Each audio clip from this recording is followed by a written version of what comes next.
So we go for our first visit, and the clinical investigator asked me some of the same questions I've already been asked before.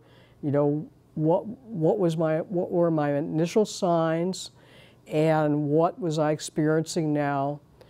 Well, I have to write everything down. I keep lists every day. I have to refer to lists.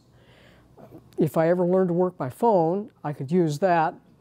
But so far, new things challenge me. And I have to be shown multiple times how to do things. Luckily, I do know how to use my computer, but sometimes I have trouble with that. But I never used to have to write lists for anything. I could rattle off names, addresses, and phone numbers without even thinking about it. Now, if it's not written down, it doesn't exist. If I don't take my list with me, it doesn't get done. If I hadn't had the directions to get here today, I wouldn't be here.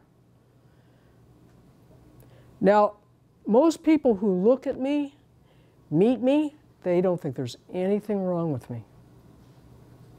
But if you ask me, you know, if I come up and meet you, and I say, "Hi, my name is Gretchen Smith," and you tell me your name, if I don't really mentally think about your name and try to link something with you, 2 minutes later I will have forgotten your name. I am trying to become a professional speaker and writer. I don't like to have to use notes. I have been a Toastmaster for 15 plus years.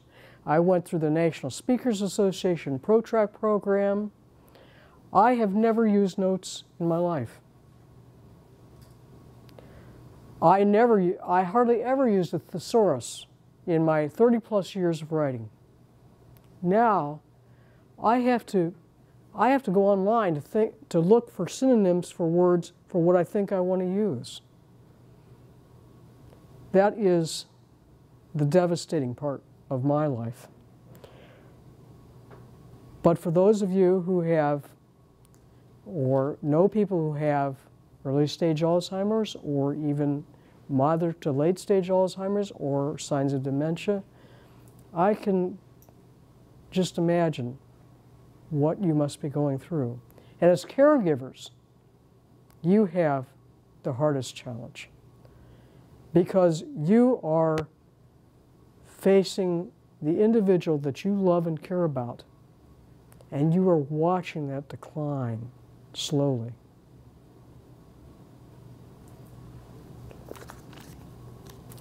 Well, anyhow, I keep skipping around. You see my problem? I can't keep things straight here. When I went to the clinical trial at University of Michigan, you know, I went through a third neuropsychological exam, and they did a PET scan. And so when I went back for my final interview with the clinical investigator, she said, "You have no plaques or tangles in your brain. You have mild cognitive impairment." I said, "What's that?" She said, "We're not working on that." I said, "Okay, when are you going to start working on it?" "Well, we're not working on that right now." "I wish you the best. You can pay at the front door." Now, believe me, I'm not criticizing the University of Michigan. She was doing her job, but here I am.